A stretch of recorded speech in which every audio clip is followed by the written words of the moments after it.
So I wanted to cut through all the intro and stuff like that and just really like present to y'all a video that I thought was like, wow. These are my confessions. These are my confessions. These are my confessions. Says she got one on the way. These are my confessions. Part two of my confessions. If I'm gonna tell it, then I gotta tell it all. I'm so lost. I don't know what to do but to keep it part two of my confessions. Not my confession. Well, I've told you my confessions already, but these are the confessions of a porn addict. I've told you my experience in the cards section up top. This is another person's perspective with regards to porn. So all the people that say porn is not an addiction, porn is nothing. After watching this video, whether you're experiencing it or you've said it yourself, think twice. Okay? Think twice. I just want to tell everybody that porno has destroyed my life. And I tried so hard in the past to start watching it, but I just didn't succeed. And now, I think I'm officially stopped watching it. I'm going to erase all the porn out of my computer right now and stop watching porno forever because it has literally destroyed my life. Recently, I just realized that I'm addicted to porn. I've been masturbating to it since I was 12 years old, and I'm 26 now. And I haven't gotten anything positive from it but pleasure. Pleasure doesn't mean anything when you're a loser. So once and for all, I'm erasing all the porn out of my computer because I need to. I've read internet articles stating that in order to overcome a pornography or masturbation addiction, you need to erase any residue of porn out of your system, out of your computer, out of your life, from your dresser, under your bed, wherever porn is located. You need to eliminate it from your life, and that's what I'm going to do, because I'm tired of masturbating to porn and I don't want to do it anymore. It really hurt my feelings and it hurt my soul. The porn has taken over my life and messed up my brain, messed up my mentality, messed up everything about my spirit. And now it's to the point where I jack off to she-male porn. I mean, you was looking at porn since you was 12 years old. Now you're 26. You think you won't upgrade to something higher? I mean, it's just like marijuana. When you smoke weed, when you smoke marijuana, your brain get used to it. Regular weed doesn't get you high anymore, so you upgrade and you boost to something more strong, something more potent. And it's the same thing with pornography. You boost it up to something more drastic, something more dramatic. You might get into bestiality porn, you might get into BSDM or however you spell it. You might get into any other category of type of porn there is, unconsciously, because regular porn don't turn you on anymore. And that's the position where I'm at now. So I'm gonna erase all the porn, every porn picture and video out of my computer right now because I need to, and I want to document this for future reference. So 10 years when I look at this, I realize where I was at in my life and where I'm gonna be in the future. So let's get to work. So I'm telling me I need to do it, but I know I'm not gonna do it, because if I erase every porno picture, every porn video from my computer, 2 months from now, it's gonna be that lonely night where I want to masturbate and I'm not gonna have any material to do it on, and I'm gonna have to spend hours and hours and hours just finding the right material to masturbate to. I know this because it happened last time. Last time I vowed to myself that I would stop looking at porno, and I didn't, man. The longest I went was a month, I think, or maybe a month and a half. And I'm looking at porno and I end up doing it, man. It's a waste of time, it's a waste of energy, it's a waste of life, man. I want to erase it so bad, but then I don't want to. I don't know what to do. Fuck. I need to practice self-control. This porn has taken over my life. Fuck it, man. I'm not gonna erase it. So I have a link to Truth of Addiction program that gives you more guided steps, more guided material on how you can go about creating your addiction, and has more of accountability. With porn, the thing with it is that it's kind of secretive, right? You don't really feel the need to share. You don't want to share it. No one can really see you going through it.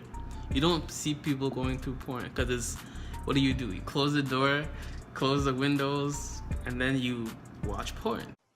I was searching around the internet. Oh my gosh. Okay, listen. No, I know you're curious. I was searching around the Mom. I was searching around the internet, and all of a sudden, I was downloading this thing, and I got a computer virus. I want to see it. Show me what you were downloading. I deleted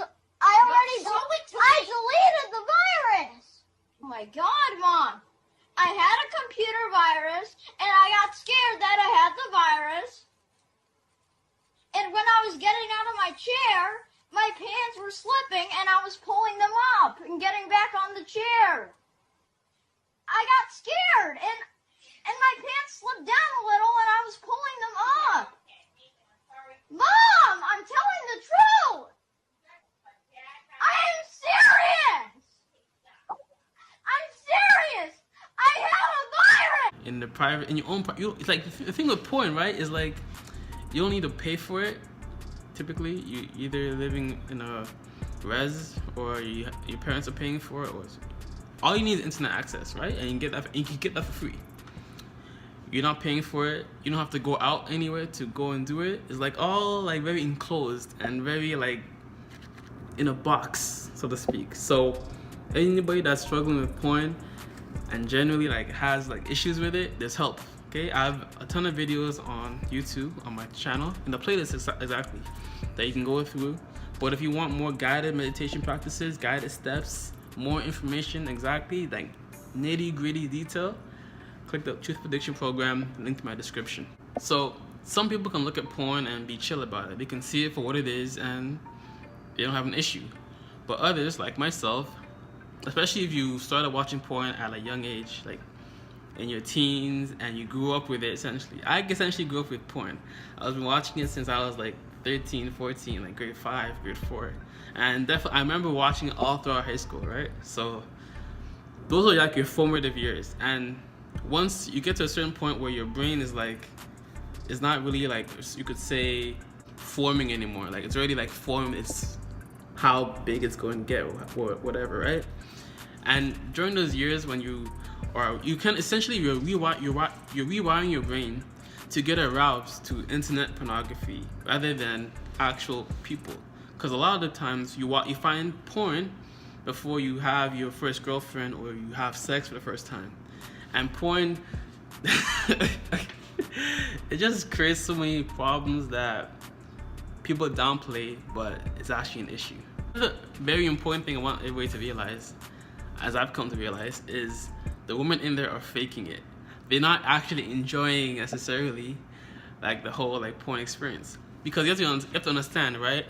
When they shoot, it's like a movie, right? You have certain moments where you're pausing, then going, then pausing, then going again. So they're not actually enjoying. Well, come on now. No matter how slutty a girl is, or I guess, yeah, let's just use a girl example. No matter how slutty you could say a girl is, do you really think it's pleasurable?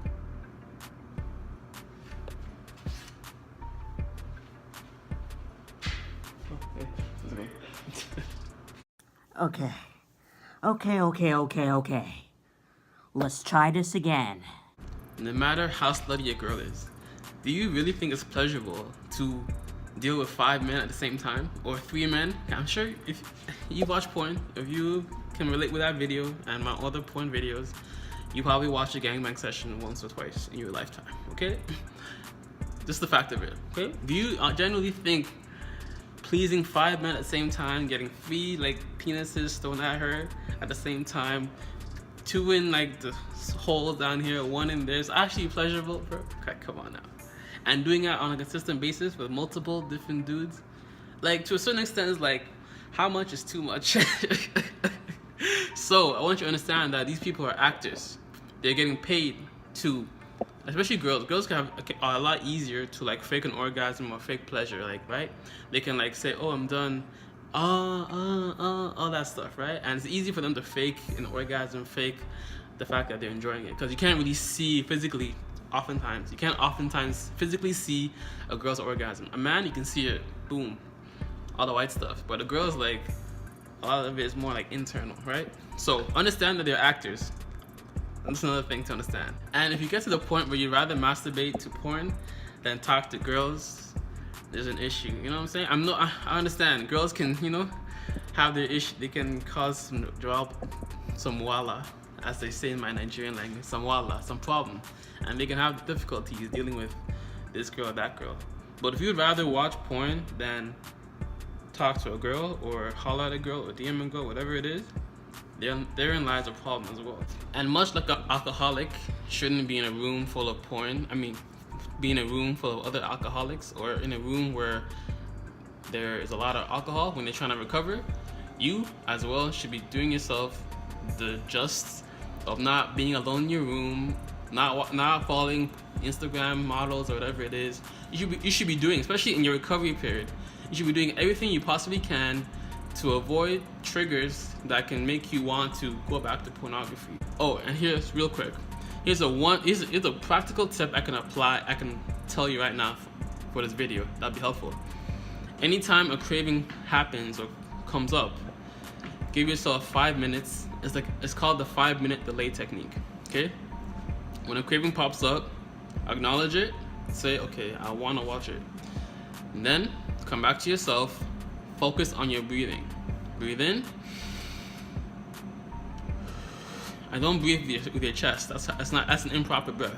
Breathe in through your stomach. Breathe in. Fill your belly up. Okay? Breathe in, fill your belly up. Breathe out. Again, breathe in. Breathe out. Okay? And what you realize after the 3 to 4 minutes, that craving starts to diminish, right? And allow yourself once in a, like, if you have like 3 or 4 cravings that day, build it up to be able to diminish each craving. So let's say you were able to accomplish that first craving and you diminished it, right? But the second time it came up, you failed, or not failed, but like you gave in. Okay? The next day, diminish the craving. It's the first time. Then aim for the second time that the craving comes up to diminish it as well. And then gradually build up that self-control, that self-discipline. Alright, so that's just a practical tip. That's one of many practical tips you can apply. Meditation practices, as well as things you should be eating that are derived from the Truth of Addiction program. So check that out. I generally hope this video was helpful, informative, and that it was relatable. Okay? I appreciate you. God bless. Much love, peace, and joy. Namaste. And always remember, if it doesn't feed you, don't water it. Whatever it is, people, environment, job, no matter the situation, if it's not nurturing you and making you better, cut it off. Deuces.